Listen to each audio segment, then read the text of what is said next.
The recipe.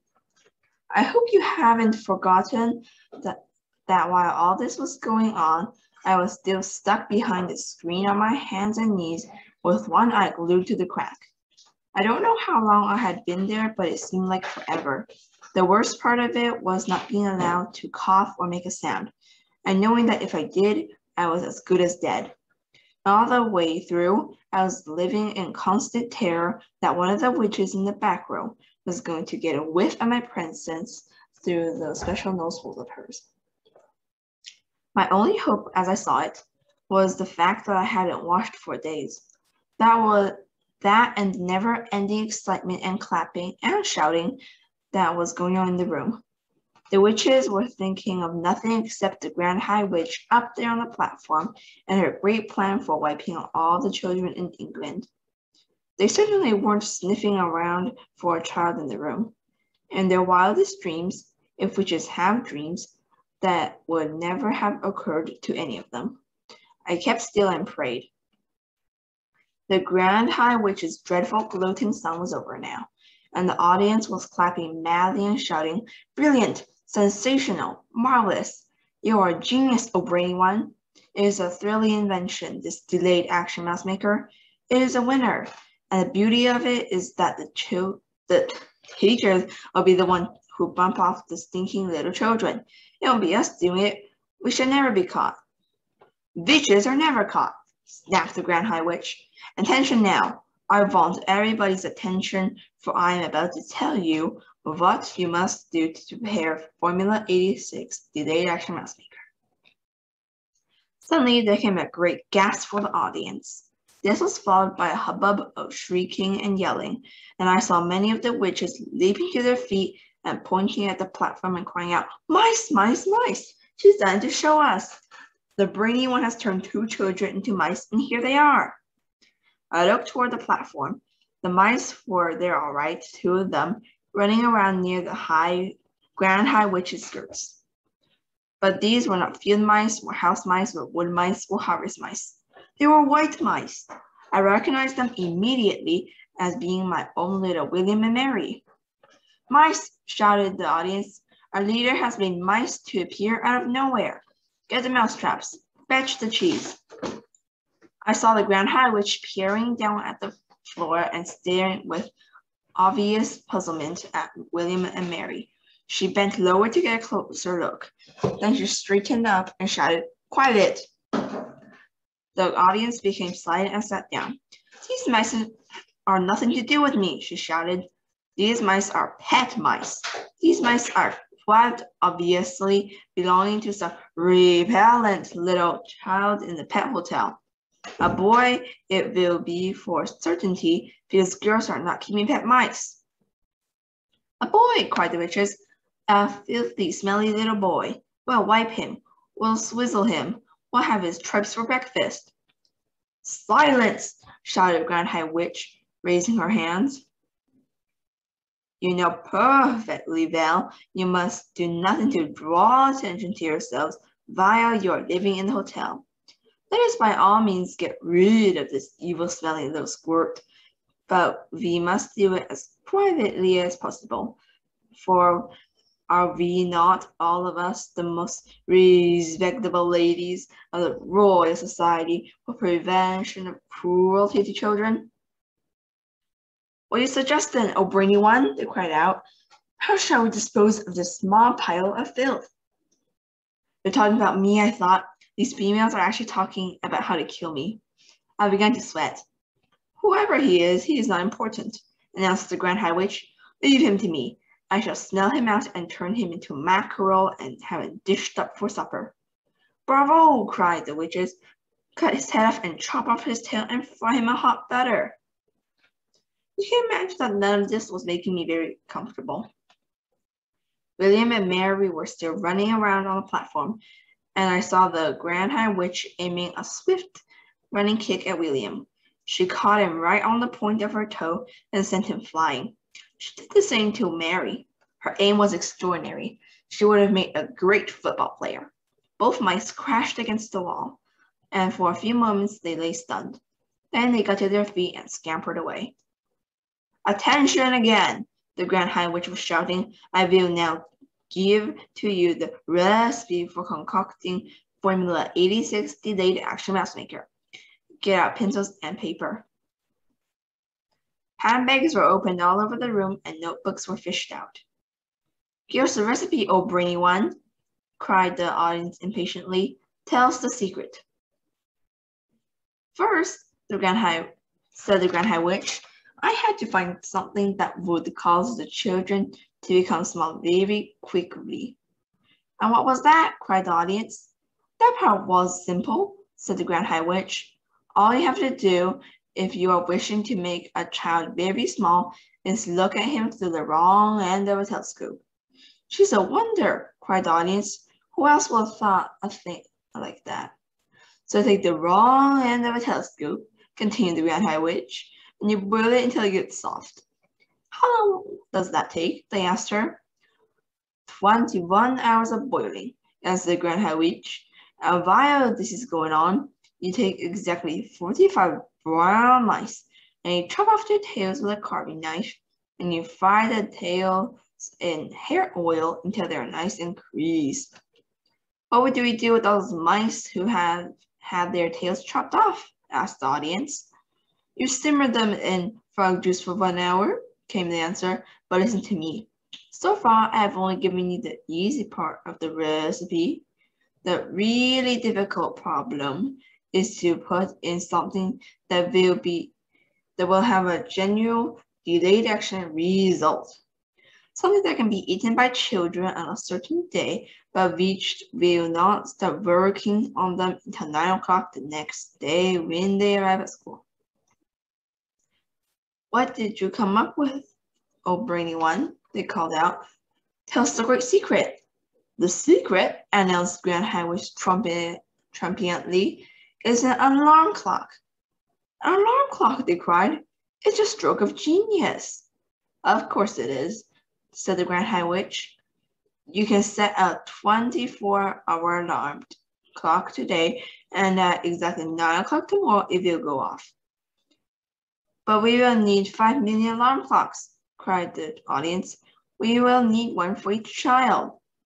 Idiots, shouted Grand High Witch. If you are vaunting a steak, you do not cook the whole cow. It is the same with alarm clocks. One clock will be enough for 1,000 children. Here's what you do. You set your alarm clock to go off at 9 o'clock tomorrow morning. Then you roast it in the oven till it's crisp and tender. Are you writing this down? We are, your Grandness, we are, they cried. Next, said the Grand High Witch, you take your boiled telescope and your fried mouse tails and your cooked mice and your roasted alarm clock, and all together you put them into the mixer. Then you mix them at full speed. This will give you a nice thick paste. While the mixer is still mixing, you must add to it the yolk of one Gruntel's egg. A Gruntel's egg, cried the audience. We shall do that.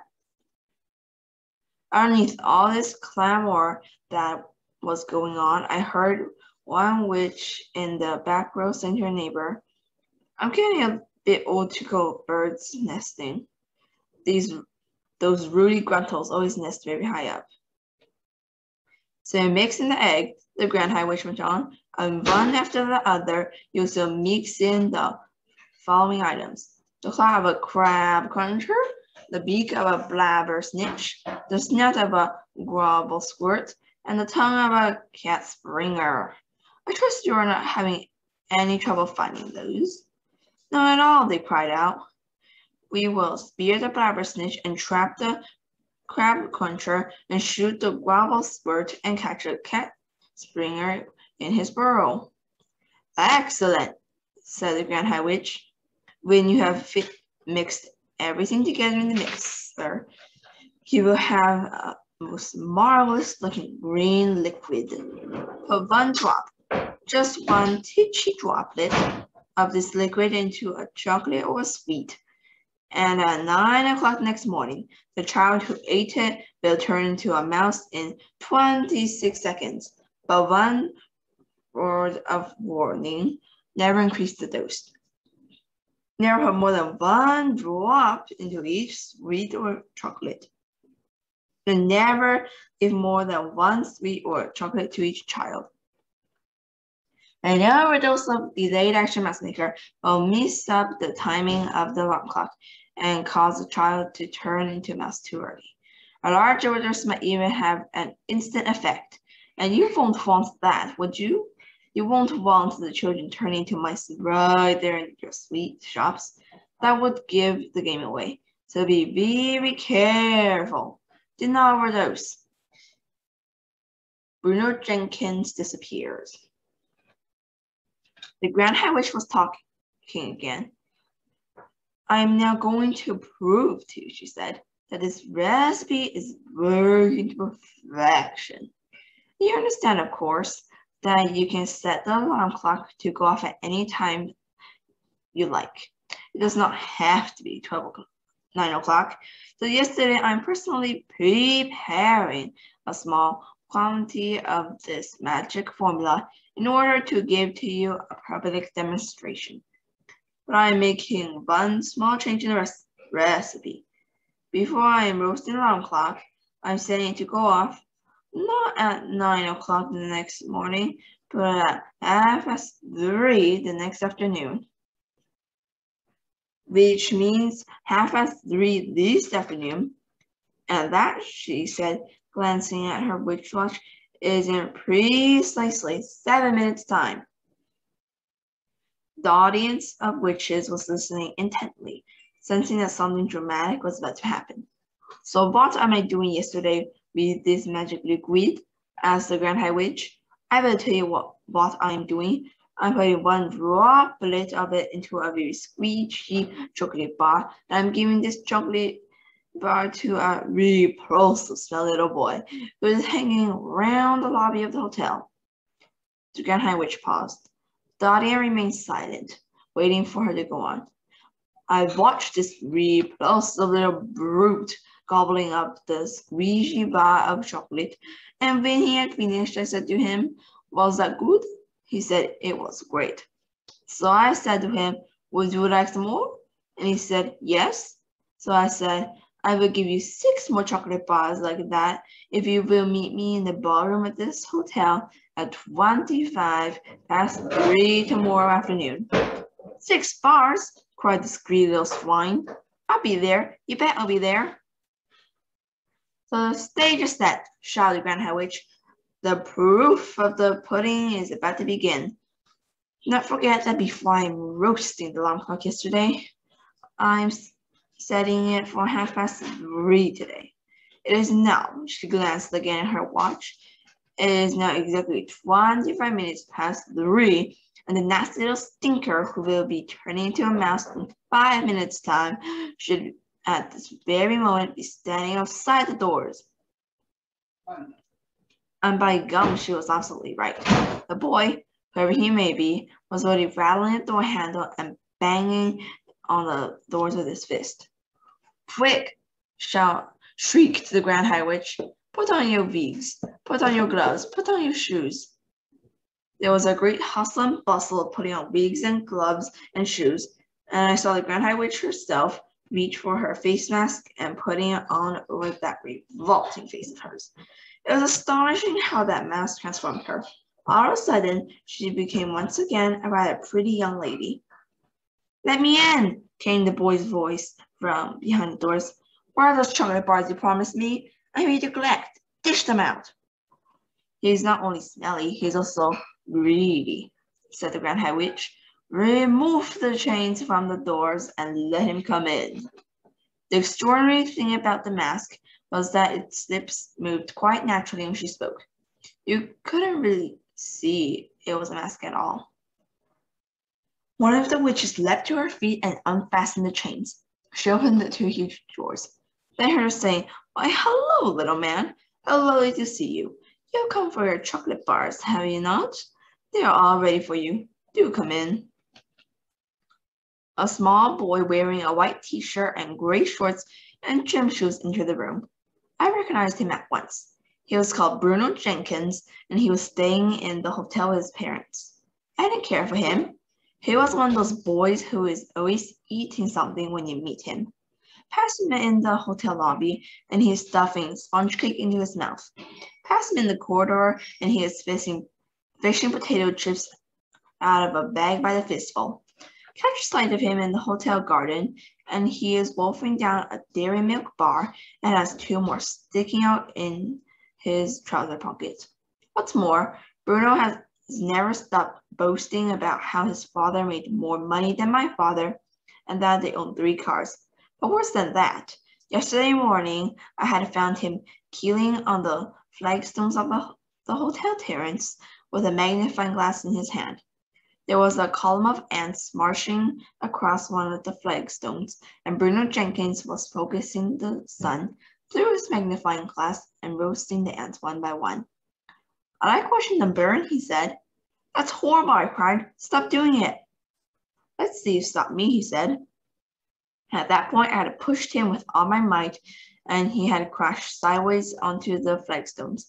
His magnifying glass had splintered into many pieces, and he leapt up, shrieking, My father's going to get you for this. Then he had run off, presumably to find his wealthy dad. That was the last time I had seen Bruno Jenkins until now. I doubted very much that he was about to be turned into a mouse, although I must confess that I was secretly hoping it would happen. Either way, I didn't even him being up there in front of all those witches. Darling boy, cooed the Grand High Witch from up on the platform, I have your chocolates all ready for you. Do come up here first and say hello to all these lovely ladies. Her voice was quite different now. It was soft and gentle and absolutely dripping with syrup. Bruno was looking a little bit bewildered, but he allowed himself to be led up onto the platform, where he stood beside the Grand High Witch and said, Okay, where are my 6 bars of chocolate? I saw the witch who had let him in quietly putting the chain back on the door handles. Bruno didn't notice this. He was too busy asking for his chocolate. The time is now 1 minute before 3:30, announced the Grand High Witch. What the heck's going on? Bruno asked. He wasn't frightened, but he wasn't looking exactly comfortable either. What is this? He said. Give me my chocolate. 30 seconds to go, cried the Grand High Witch, grabbing Bruno by the arm. Bruno shook himself clear and stared at her. She stared back at him, smiling with the lips of her mask.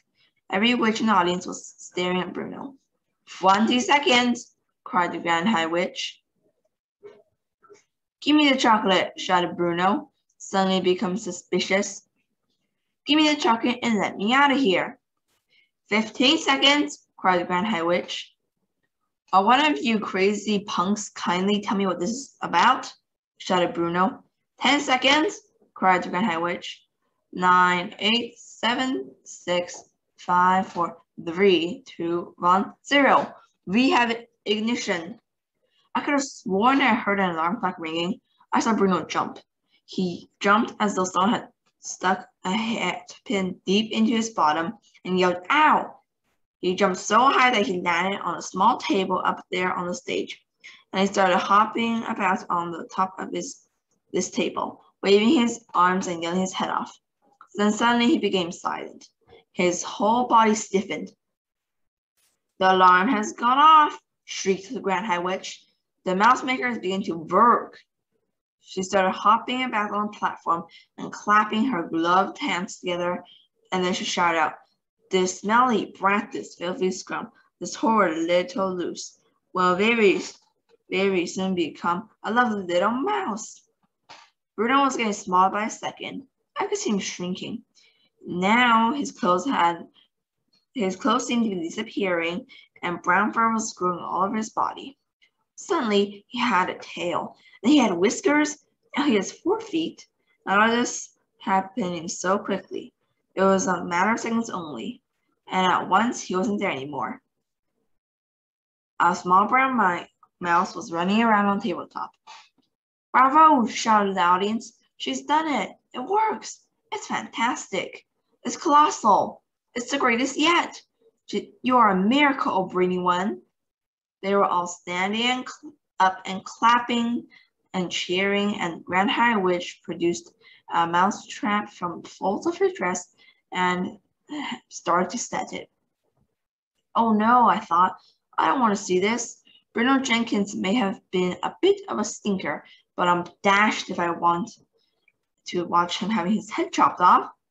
Where is he? Snapped the Grand High Witch, searching the platform. Where has that mouse got to?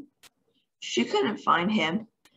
Clever Bruno must have jumped down off the table and scampered off into some corner or even down a small hole. Thank heavens for that. It matters not, shouted the Grand High Witch. Silence and sit down.